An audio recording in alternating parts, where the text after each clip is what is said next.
Welcome everyone. Good morning, good afternoon, and good evening. Thank you for joining us today for our webinar, How to Win Customers' Trust with Identity Verification. This is so paramount to be talking about today. Customer expectations have evolved and they are always evolving in regards to data, security, privacy, experience, and value. Their demands are always increasing and we must rise to meet those demands. In order to achieve their business, companies must first earn their trust. Today, we'll ponder some really important questions. Why would customers trust companies with their data? What's the impact of identity verification on customer relationships? Where do concerns about sharing data start? We'll discuss these questions and more momentarily, but first I have a few housekeeping things to get out of the way. Number one, this webinar is recorded. You'll receive an automated email at the conclusion of this webinar about an hour after with the recording. Number two, please ask any questions using the panel on the right. We'll address those questions as appropriate. Number three, you can find any and all additional materials for this webinar also on that right panel in the additional materials section. And finally, we're going to send out a survey at the conclusion of the webinar. We'd really appreciate your feedback on how useful the discussion was and any topics you'd like us to discuss in the future. With that out of the way, let's go ahead and dive into it. How to win customers' trust with identity verification. I'm joined here today with Sydney Francois, and my name is Tyler Brutzman. I'm a MICROBLINK solutions engineer, and together we're going to dissect this topic. Sydney, if you wouldn't mind, go ahead and share a few words with our audience about yourself. Gladly. Hi to everyone. First of all, thank you, Tyler, for the nice intro. And by the way, I just noticed that my connection is a little spotty, so I hope I don't break off in the next 10 seconds or so, but should be stable now. So I'm Sydney, VP of Product here at Passbase. Have been in the startup ecosystem already for almost a decade now. Working in a variety of different software engineering and product roles. Joined Passbase a little less than 2 years ago as VP of Product, focusing on pretty much all of the product suite that we have in here, whether it's the actual verification funnel, basically that our users are familiar with, exposing the data, extracting the data, optimizing operations around it. So quite a few interesting hard problems, but very interesting problems to solve around IDV, and have been supporting the team here for the last couple of years. So yeah, super excited to be invited. Awesome, yeah, and thank you very much for helping us dissect this really important topic. Well, let's go ahead and jump right into it, Sydney. And we're going to just get right to the million-dollar question that I'm sure everybody has joined here today to get the answer to. And that's, what features do you think are necessary for a trustworthy service or company to have? So obviously you want, I mean, we're in a business of IDV, right? So obviously you will want to have like a good set of tools that ultimately help onboarding new customers, new users in an effortless way, and proving trust. And I know we'll dig deeper into this topic a bit as well. Compartmentalizes many different components, whether that is providing documents, whether that is proving that you're live, extracting the data reliably, and making good assessments based on the data, whether this is a user that you want to have on your platform or not. So yeah, the features are quite a handful, but obviously you want that whole experience to be as smooth and frictionless as possible. Yeah, absolutely. You're 100% right about that. And to kind of get some audience engagement here, I want to get a pulse from everybody that's joined today. Are you actually currently verifying your customers for your services? Go ahead and feel free to use that panel on the left there while we dissect the next question, and give us your take on whether you're currently utilizing identity verification or some digital KYC or not. In the meantime, Sydney, talk a little bit to me about how data privacy is related to the overall customer experience. I mean, privacy, I would argue, has been on everyone's mind for quite a few years now, starting obviously with, let's say, public perception changing a lot in terms of what data governance means or fair use of data means, right? If we look at social media networks using or abusing one's private information. So yeah, it's quite a vast topic that has been initially kind of with the with social network has been neglected, that now a lot of effort is put into. And I think some parts of that are obviously, do I as a user know what I'm providing? Why am I providing it? Do I have control over what happens with the data or the content that I share? And do I have control or any say in how it's being used? Or do I even have the right maybe to revoke that access at a later point? So obviously, we all need to share data to some degree, right? That's how the internet works. You at least share an email and a password, and that's already private data. And increasingly, thankfully, we see companies taking steps to actually safeguarding this and communicating better with users or customers how that is being used and what it is being used for. Right, and on that last note of companies being better at that communication, I want to tell you about an experience I actually just had the other day. I was visiting the Passbase website, and I thought you all were particularly stellar at communicating with me as an anonymous end user at that point, what kind of data you were going to start collecting and why you were going to start collecting that data, what purpose you were going to put it to, and maybe who it was actually going to be shared with. You actually even gave me an option to share advanced data with you as well if I wanted to. And again, it was very clear what that data was going to be used for. So I want to get your take. What is the right way to get customers to share their data, since I feel like you had a really great experience on your website?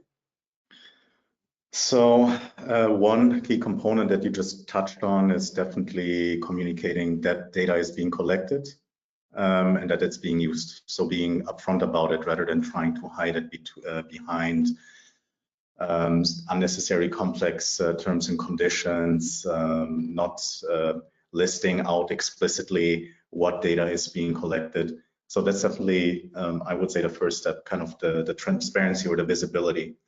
The second piece, again, is also giving the user or the customer the option to opt out, right? Is to deny it and respect one's sovereignty over the data that they may or may not want to share with you. And the last step is just having, what should I say, very clear, what is that, opinion on how to even store data to begin with, right? So one thing that I keep telling our customers, so Passbase customers, is don't collect data that you don't actually need to have, right? Don't over collect. Some data is necessary, right? So we want to have metrics, for instance, to improve products. Some are even necessary for a product to work or for you to consume a service, right? So if you want to sign up for a neobank, or you want to sign up for like a crypto exchange, some legal requirements exist, right? But that still doesn't mean that data retention should be infinite and you over collect on data that you may not even need, right? So somebody's, what am I thinking of? Whatever it is, like any amount of data that you actually don't need for your service to critical services to be able to run. Right. Yeah, that all makes perfect sense. And another thing I just appreciated about your approach, and I think anybody could take a page out of this book, is I, as an end user, didn't feel like I had to have a lawyer present to subscribe to that and acknowledge and give you access to that data. So that it was communicated clearly and put to good use at the end of the day. Absolutely, accessibility is key. Awesome. Let me go ahead and share the results of our poll here. Are you verifying customers when signing up for your service? And I see that there's actually a nice distribution of answers here. Of course, taking the cake is yes, but we're always looking for a better solution. And I can always commend companies that are always just looking to push the envelope and really provide that customer centricity that we hear about so often in today's discussions. So thanks for participating in that poll there. I think some of these can be very insightful. I'm particularly, interested in some of those. Yes, but we're looking for different solutions. So feel free to connect with us afterwards, right? Awesome. And I hope that the 14% that are happy with their current solution are already working with MICROBLINK and Passbase. But I bet they are. I'm hopeful thinking. They are. Awesome. Well, let's jump into what Passbase is currently offering. So can you share with me a little bit about those Passbase solutions? We know 14% of our current audience are happy with their Passbase and MICROBLINK solutions, but the other percentage of our attendees here, they might like to learn a little bit about those Passbase solutions and how are you helping build trust between customers and businesses? So the maybe slightly naive one-liner is Passbase verifies identities on the web. That's a very naive kind of like broken down version. Ultimately, our feature set is relatively flexible, right? So there are many different ways of proving somebody's identity, and that is even in the last couple of years that I've been working in this industry, it's already kind of like changing and new mechanisms are added. Some are slowly phasing out. The way that we currently approach verifying identities is by providing a liveness check, right? So that means somebody like your customers are going through the funnel and they are completing some form of challenge, capturing their face, and we make sure that whoever that user is, they're not wearing a mask, they're not employing any kind of like deepfake technology, like to project a different face onto their face, and of course also that person is actually at the time of the verification present. And that is kind of like the first step. Then the second step is any kind of like government ID, right? Passports, national ID cards, driver's licenses, kind of like some official like government issued document. And that is then extracted for authenticity, right? Because I could also print just something onto a piece of paper or print my picture onto it. And we basically face match these official documents against the liveness video and make sure that the person who is conducting the verification is also like the owner of the document that they provide. And ultimately, based on these data points and some behavioral analytics in the back, we make a final assessment on whether that given user is trustworthy, whether the evidence that they provided is trustworthy. And I mean, I only mentioned a couple of examples. We also have like insurance card checks. What else we have? I mean, those are kind of like the big three, the big four. And giving a lot of power to our customers also to make their kind of like to surface this information and make any kind of like assessments themselves as they want to.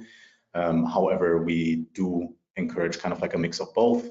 Having some verifications that are treated manually. So if you want to have like a double check and kind of like on a case-by-case basis, decide on whether somebody should be granted access to your service, or most of our customers also have like some certain rules set up where automatically end users are rejected or accepted depending on whatever risk profile may be relevant. Yeah, that's really great. I hear Passbase's name all over the place. You guys are very well known. You're definitely trustworthy in the space. So all of you out there that aren't happy with your current solution, definitely connect with us afterwards.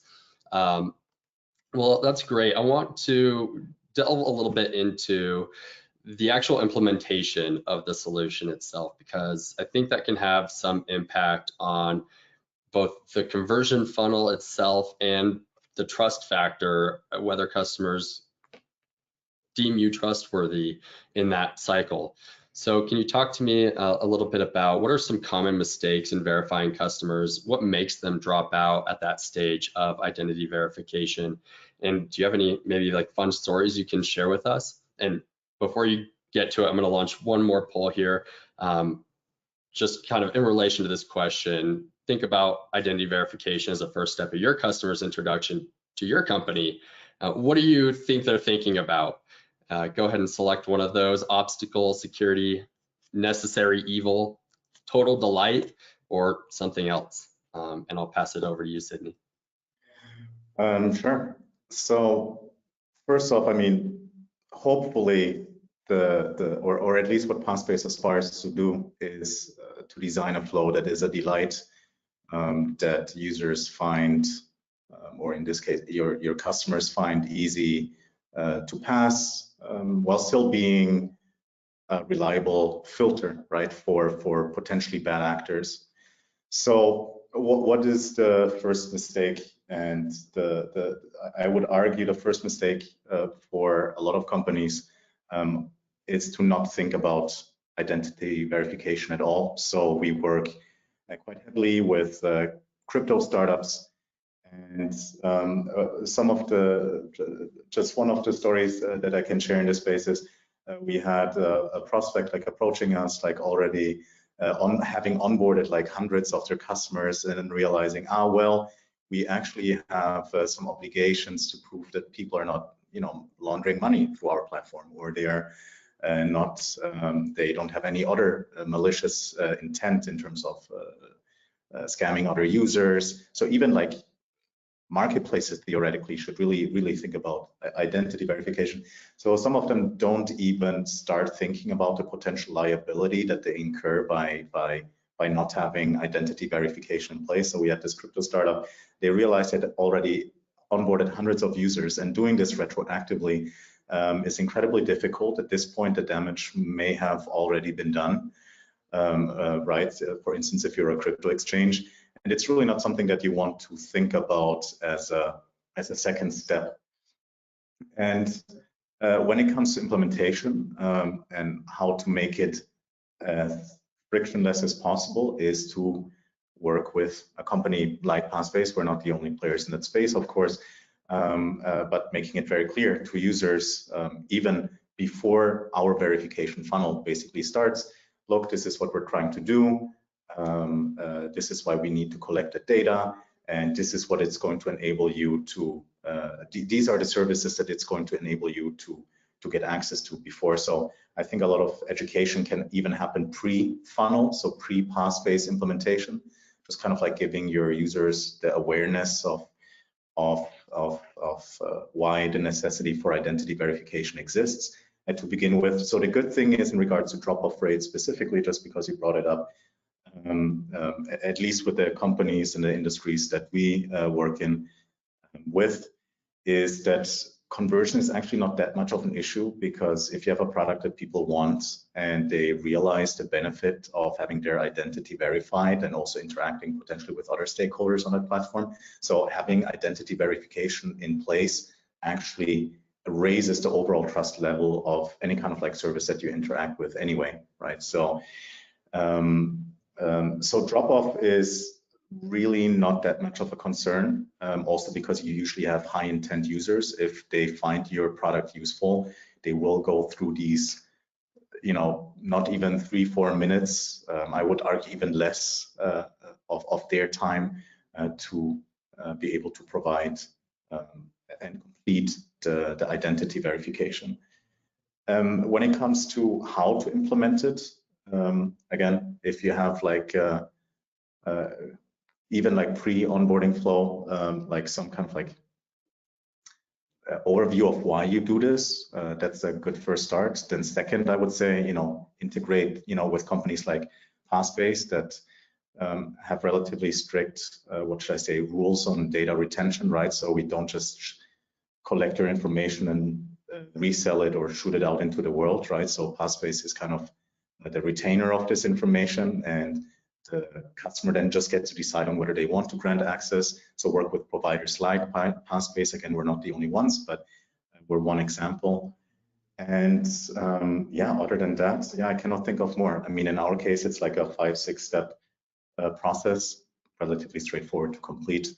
I've seen people from young age to old age, from all over the world complete it. So it's doable. Fantastic. There's a ton to dissect there. Hopefully we can get through all of it in our hour here. I want to circle back to your story there just a moment about the crypto startup. And I think being in this space for a while now, I see a lot of startups and maybe they're thinking about identity verification or they're not thinking about it. But one of the primary concerns is maybe an upfront investment or the initial capital to do the digital KYC and do the due diligence. So do you have any advice for some of those younger companies that are thinking about the investment but aren't quite sure whether the cons outweigh the pros or the pros outweigh the cons? Absolutely. So I will say this, having had some of our customers, especially the ones that grew, some of our customers went through an audit process. So thankfully, they've already been our customer for quite a few months. So they didn't really have a lot of catching up to do, or we got their KYC needs met. But the cost of and the risk incurred by onboarding without identity verification, once that day comes, nobody wants to deal with liability until it materializes, or deal with risks until it materializes. And even though they have been integrated with us for months, the auditing process, like the amount of fees paid to compliance consultants, lawyers, is just not something that you want to defer to a later stage, because it can become very pricey to have the legal representation and take care of that, or kind of like try to clean up after a lack of KYC process being in place.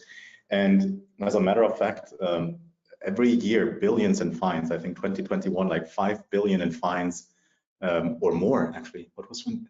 And in 2020 even more, just like billions in fine every year are paid by companies around the world for not having a proper KYC process in place and for not properly verifying their users. So if you're a techie or an engineer, you're pretty sure with technical debt, the concept of technical debt. So debt that you by not properly building a feature is, extending the feature in the future is going to be very pricey. In the same way, not having IDV is a liability debt. So you may not have to pay it back today, but there will be a day to pay, and hopefully you'll be able to afford it then. So doing IDV early is also not that pricey anymore. A few years ago, even I would say like 4 or 5 years ago, it would still cost like 8 to 10 euros per verification. And now we're really talking about like 1 to 2 euros or $1 to $2 per verification. So the unit economics here also don't explode because of it. So it's a very worthwhile investment that can save you a lot of trouble and a lot of pain. And we've seen the stories of companies, especially in the fintech and crypto space, that have not taken it seriously, and they end up paying the price somewhere down the line anyway. Yeah, that's some fantastic advice to some of those younger companies. And if I were to just distill that down to like a single sentence, maybe just think about the liability of not knowing the customer, and look at some of those statistics that you just shared with me, because those had me shaking in my chair a little bit. But you're right, the cost of that has significantly gone down, and the liability that you relieve by knowing the end user is paramount potentially to the future success of that company. That's some really good younger business advice. Any advice you want to throw out there for some of the more mature businesses that might already be doing some digital KYC? I mean, make sure that your process still meets, because legislation or has a way of always being updated on a yearly cadence. So we see a lot of changes happening. I mean, GDPR is a great example being rolled out. So a lot of legislation around whether it's in the privacy space, whether it's in the AML space or anti-money laundering space, something that is just consistently updated. So you definitely want to make sure that your vendor is able to provide you and quickly let you upgrade your KYC process kind of as you go, because it's for the most part something plug and play, but something that you do want to revisit on a regular cadence.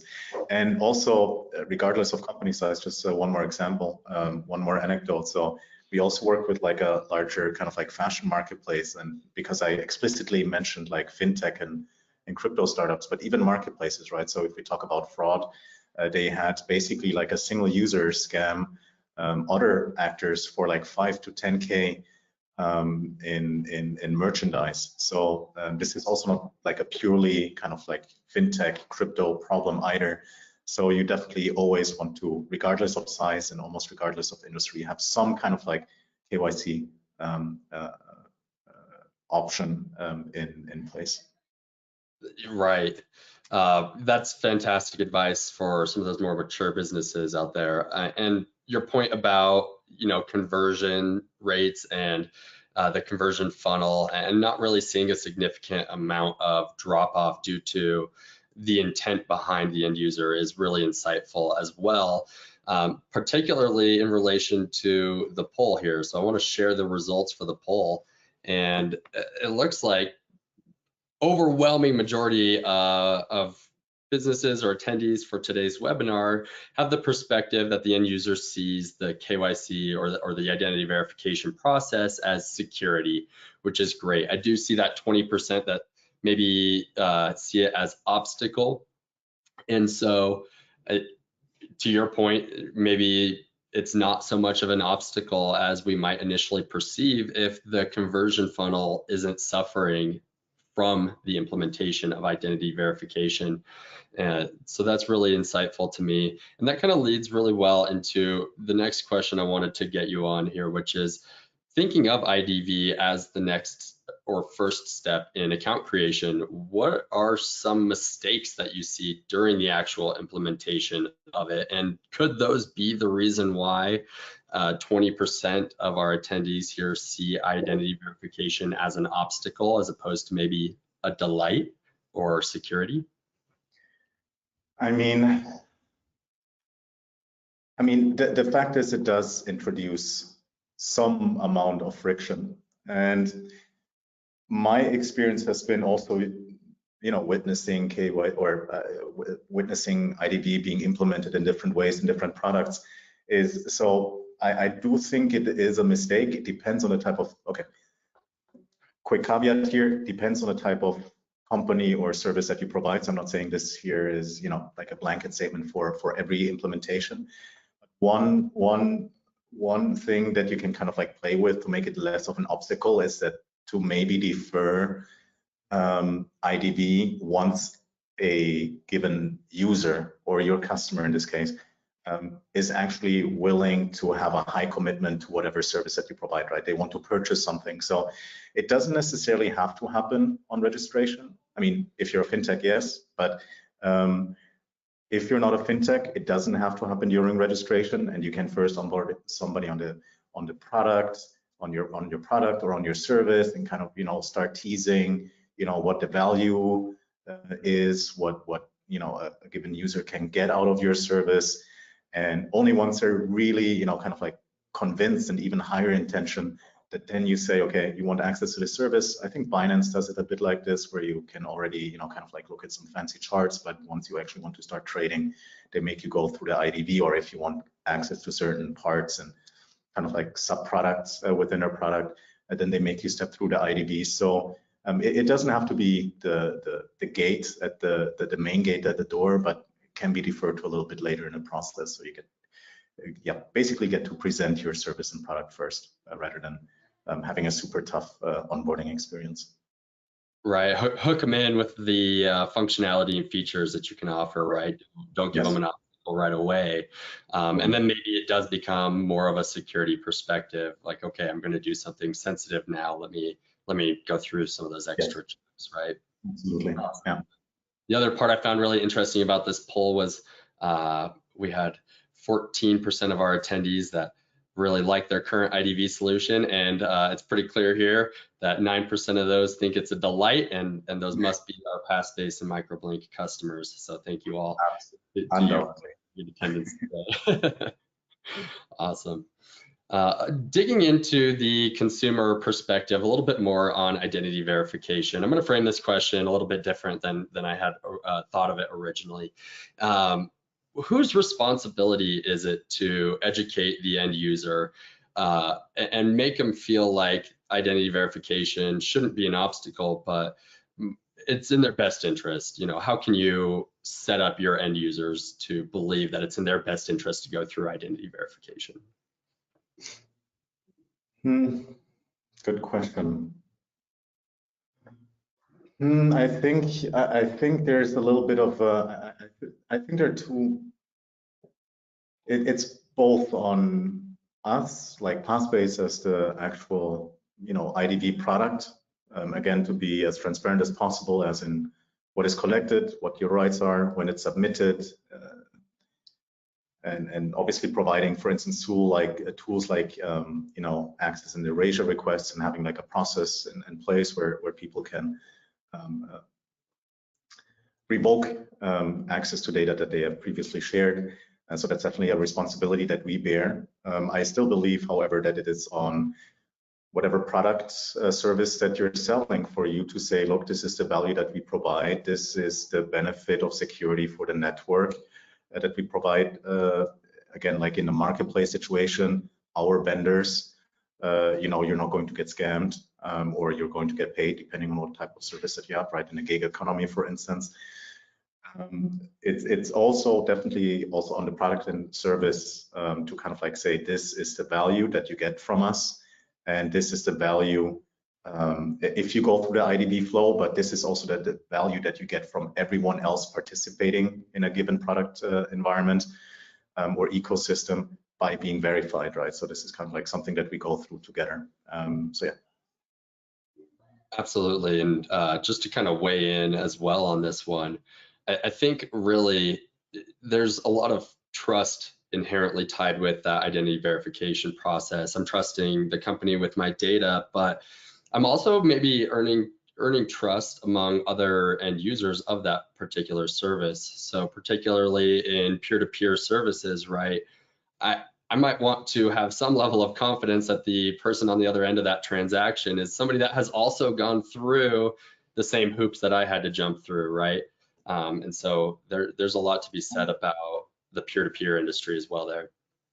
Absolutely. I mean, I've lived in the States. I currently live in Berlin, but I've lived in the States for a few years, and going to Craigslist for as open and accessible as it is, but getting a right share of Craigslist always comes with some existential dread or fear of other things happening. So yeah, so that's definitely something that they would benefit from.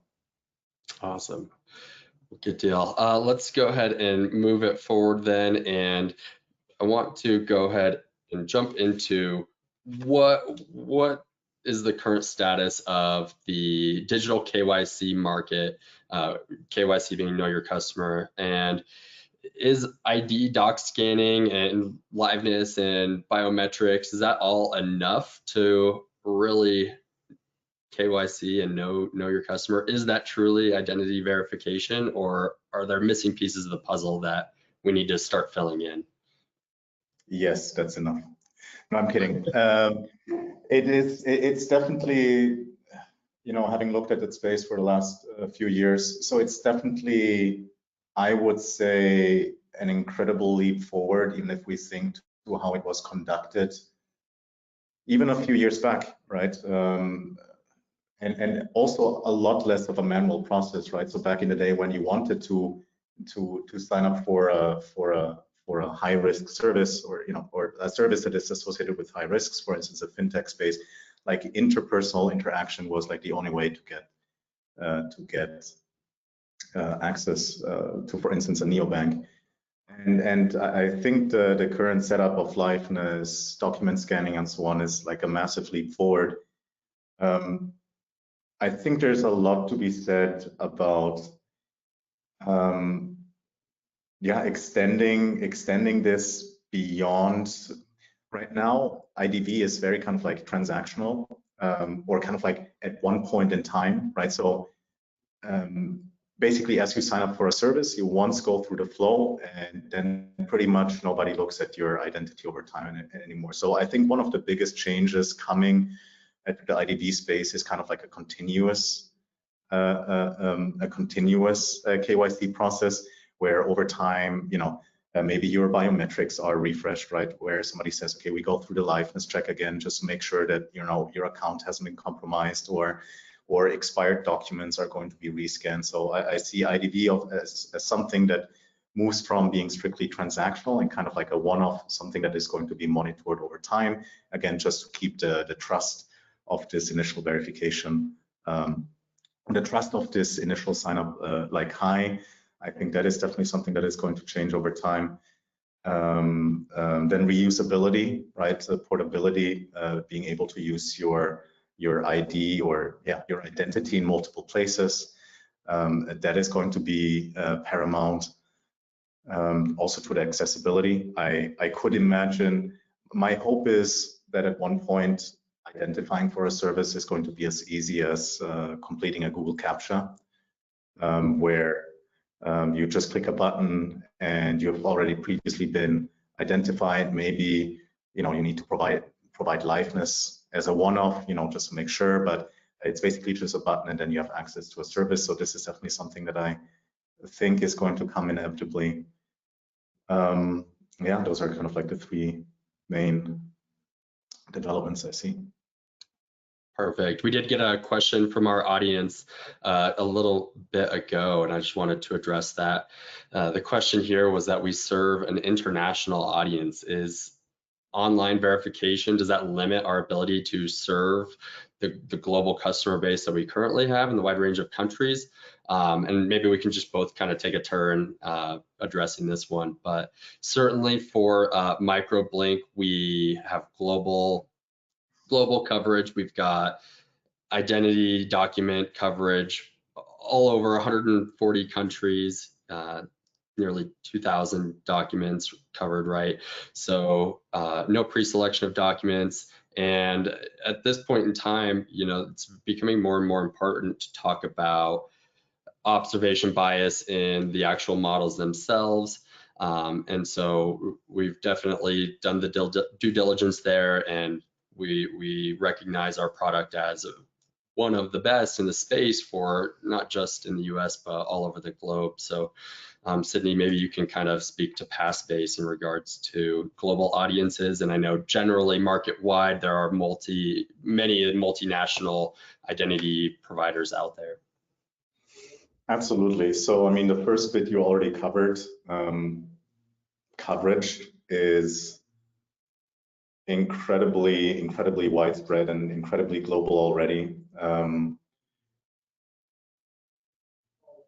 And something that will keep evolving, something as more countries get access to internet services, and as the whole global market is kind of like digitized, that is only something set to improve. It's going to be a slightly lagging, what should I say, a lagging process, but I've seen the space update and include a lot of countries that you don't even think of. So in terms of addressable markets, like any customer that we've ever worked with, we never had the discussion of not being able to onboard a user because of the country that they're from. Yeah, so there's like just immense coverage. Yeah, so nothing that I truly believe to be limiting at this point. Perfect. So for whoever asked that question, reach out to us after the webinar and